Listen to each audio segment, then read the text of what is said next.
Hello guys, स्वागत है आप सबका। तो आज हम बात करेंगे वारी रिन्यूएबल्स की। और आज भी गिरावट हुई। कल ही हमने बात की थी, परसों भी बोला था जब यहाँ पर था ऊपर पर के गिरावट आ सकती है। सबसे पहले अगर आपकी इसके अंदर होल्डिंग है तो हमारे चैनल को सब्सक्राइब ज़रूर कर लें। इसके ऊपर हम डेली टेक्निकल चार्ट के ऊपर एनालिसिस करते हैं। सो सब्सक्राइब ज़रूर करें और शेयर भी ज़रूर करें अपने दोस्तों के साथ। और कुछ लोग जो है सर्च करके, मुझे पता है कि सर्च करके जो है आप वीडियोस देखते हैं, लेकिन उससे अच्छा है कि आप सब्सक्राइब भी कर लें, क्योंकि कई बार जो है लाइव मार्केट के अंदर भी अगर कुछ अपडेट्स आती है तो उसके ऊपर भी हम वीडियोस बनाते हैं। वारी रिन्यूएबल्स की बात करें तो अगर आप सब्सक्राइब करते हैं तो आपको जो है नोटिफिकेशन जो है वो तुरंत ही मिल जाता है। और सब्सक्राइब करके नोटिफिकेशन बेल को भी ऑन कर ले, इस वजह से तो आपको मतलब कि वीडियो का नोटिफिकेशन तुरंत मिल सकता है, इसलिए सब्सक्राइब ज़रूर करें। चलिए आगे देखते हैं कि यहाँ पर आज के दिन जो है यहाँ पर ये गैप फिल हुआ है। गैप कौन सा था कि ये जब अपर सर्किट लगा था यहाँ पर, तब एक गैप छोड़ा था। कल के दिन वो गैप फिल नहीं हुआ था, लेकिन आज जो है वो गैप फिल हो चुका है। तो क्या अब इसके अंदर बाउंस बैक आ सकता है या फिर और नीचे जा सकता है, वो हम देखेंगे। और सबसे पहले जो है यहाँ पर अगर मैं बता दूँ कि देखिए, मुझे ऐसा लग रहा है कि बाज़ार की अगर बात करें तो बाज़ार कभी हमारे मुताबिक नहीं चलता, बल्कि हमको जो है बाज़ार के मुताबिक चलना चाहिए। जो फैक्ट होता है वो, उसके ऊपर हम अगर एनालिसिस करते हैं तो ज़्यादा बेहतर रह सकता है। अभी यहाँ पर जो है मुझे गिरावट की संभावना दिख रही है। अब हो सकता है कि बाउंस बैक भी आए, लेकिन बाउंस बैक के अंदर ज़्यादा तेज़ी कब तक आ सकती है, अगर कुछ लेवल्स को ये पार कर दे तब। क्योंकि एमएससीडी को अगर डेली चार्ट के ऊपर और वीकली चार्ट के ऊपर दोनों ही तरफ हम देखेंगे तो बिल्कुल मामला विपरीत दिख रहा है। और ऐसी जानकारी आपको और कहीं नहीं मिलेगी, तो सब्सक्राइब जरूर कर लेना। अभी हम आगे देखेंगे। पहले तो 15 मिनट का चार्ट देखें तो सवेरे ही जो है एक ऊपर थोड़ा सा गया, उसके बाद नीचे यहाँ पर लो बनाया, उसके बाद वापस से तेज़ी दिखाने की कोशिश तो की, लेकिन स्ट्रेंथ में कमी थी। और उसका रीज़न क्या है? वॉल्यूम। जैसे कि पिछली बार भी हमने बात की थी, अभी वॉल्यूम के अंदर काफ़ी कमी है।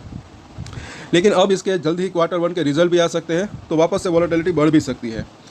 अब यहाँ पर वीकली चार्ट के ऊपर जब हम इसको देखते हैं तो जब तक ये 5 और 9 वीक के मूविंग एवरेज के ऊपर टिकता नहीं है, तब तक इसके अंदर ज़्यादा तेज़ी की संभावना कम हो सकती है। और इस चार्ट को अगर आप समझे, खास करके ये नए व्यूअर्स के लिए है कि 2 बार यहाँ पर एक जो है इसने हाई बनाया, डबल टॉप जैसा सिचुएशन बना, फिर ये गिरावट आई। अब तक जो है ये, जब तक ये तेज़ी आ रही थी, 5 और 9 वीक का जो ये दोनों ही मूविंग एवरेज है, ये दोनों ही लाइन उनके ऊपर ही कामकाज हो रहा था। लेकिन जैसे ही इसको तोड़ा, उसके बाद वीकनेस आई, फिर एक यहाँ पर इसने जो है बॉटम बनाया, फिर तेज़ी आई। अब दूसरा बॉटम भी इसी लेवल के आसपास बना ले, नीचे में आए, उसके बाद अगर तेज़ी आती है तब इसके अंदर एक अच्छी तेज़ी की संभावना रह सकती है। लेकिन उसके लिए भी ये लेवल जो इसने पिछली बार रजिस्टेंस फेस किया था 2500 रुपये के आसपास, और उसके पहले यहाँ पर इसने सपोर्ट लिया था इस लेवल के आसपास, तो ये 2400 से 2500 का जो लेवल है, ये पार अगर हो जाए फिर इसके अंदर एक अच्छी तेज़ी की संभावना रह सकती है। और ये वीकली चार्ट है, इसके अंदर थोड़ी सी देर भी लग सकती है। और आगे देखें हम वीकली चार्ट के ऊपर, जैसे कि यहाँ पर कल ही हमने बात की थी। पहले तो आज जो है बुलिंजर बैंक का ये इंडिकेटर लगाया है, मिडिल लाइन के आसपास सपोर्ट लेने की कोशिश की है 1960 के आसपास, और ये 1950 के आसपास है। अब दूसरा, अगर ये सपोर्ट टूटता है तो दूसरा सपोर्ट इसका 1830-1850 के आसपास हो सकता है। वहाँ पर 21 वीक का मूविंग एवरेज है। और यहाँ पर जो है पिछली बार भी उसी लेवल के आसपास एक जो है इसने बाउंस बैक दिया था। अब डेली चार्ट के ऊपर बुलिंजर बैंक लगाया है, तो यहाँ पर इसकी मिडिल लाइन को क्रॉस नहीं कर पाया। वीकली चार्ट के ऊपर इस मिडिल लाइन के आसपास अभी सपोर्ट लिया है, लेकिन डेली चार्ट के ऊपर वहाँ पर इसको, जहाँ पर आप देखें ये ब्लू कलर की लाइन, वहीं पर इसने रेजिस्टेंस फेस किया। अब निचली लाइन कहाँ पर है? ये भी जो है 1830-40 के आसपास है, तो वहाँ पर इसको सपोर्ट मिल सकता है अगर ये 1950 को तोड़ता है तो। RSI को ज़रा देखें, 44 के आसपास है। अगर थोड़ा बहुत भी अगर नीचे आता है 100, 200, 300 रुपये, तो वहाँ पर इसको एक अच्छा सपोर्ट भी मिल सकता है। और मुझे ऐसा लग रहा है कि वहाँ से एक अच्छा खासा बाउंस बैक भी आ सकता है। तो वो एक, जिनको अगर वहाँ पर ख़रीदना है तो उनको एक अच्छी अपॉर्चुनिटी मिल सकती है। सपोर्ट कौन कौन से हो सकते हैं वो भी हम देखेंगे। उससे पहले यहाँ पर ज़रा देखें MACD वीकली चार्ट के ऊपर, तो यहाँ पर जो है ये बेरिश क्रॉसओवर 2-3 हफ्ते पहले ही हो चुका था। इसी वजह से इसके अंदर मुझे गिरावट की संभावना अभी भी दिख रही है, पहले भी दिख रही थी।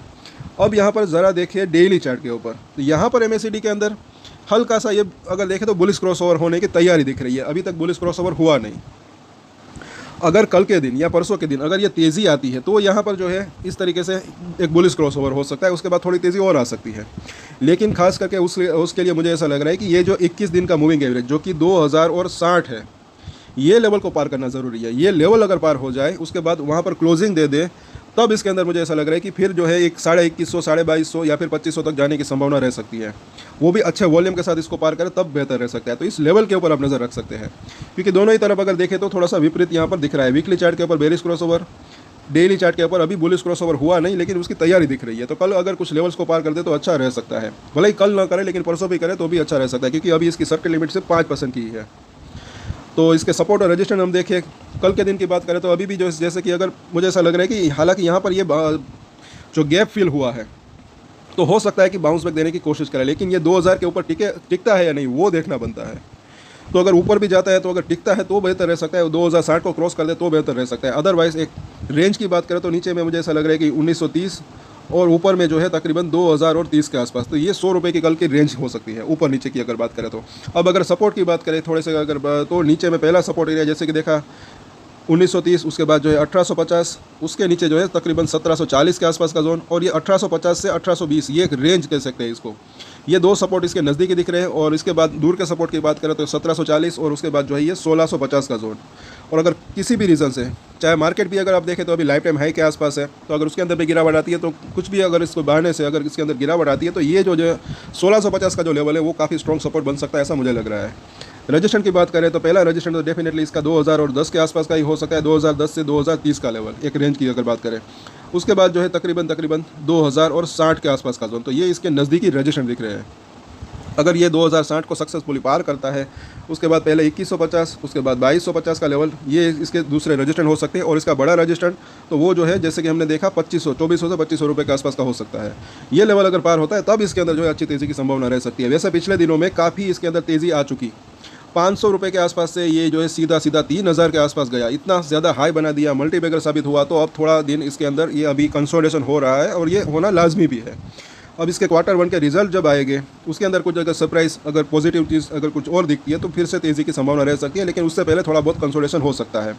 लेकिन ऐसे कंसोलिडेशन के अंदर इन सपोर्ट और रजिस्टेंट के ऊपर आप नज़र बना के रख सकते हैं। उसके अंदर भी मुझे ऐसा लग रहा है कि छोटे छोटे ट्रेड लेकर भी अगर किसी को लेना है तो भी एक छोटे छोटे ट्रेड लेकर एक अच्छा मुनाफा कमाने की संभावना हो सकती है। तो इन सभी सपोर्ट और रजिस्टेंट के ऊपर नज़र बना के रख सकते हैं, और कल वापस से इसके ऊपर हम चर्चा करेंगे। तो अगर आपकी इसके अंदर होल्डिंग है तो सब्सक्राइब जरूर करके जाना हमारे चैनल को, और शेयर भी जरूर करें अपने दोस्तों के साथ। सो आज के वीडियो में इतना ही, और एक स्टैंडर्ड डिस्क्लेमर जो कि मैं हमेशा देता हूँ, हम कोई भी ट्रेड ले उससे पहले अपनी रिसर्च करें, अपने फाइनेंशियल एडवाइजर की सलाह ले, उसके बाद ही कोई डिसीजन ले तो उसकी जिम्मेदारी मैच्योरिटी के साथ खुद ही ले। ये वीडियो मैंने एजुकेशन पर्पस के लिए बनाई, मेरी तरफ से कोई भी बाय या सेल की रिकमेंडेशन नहीं है। Thank you.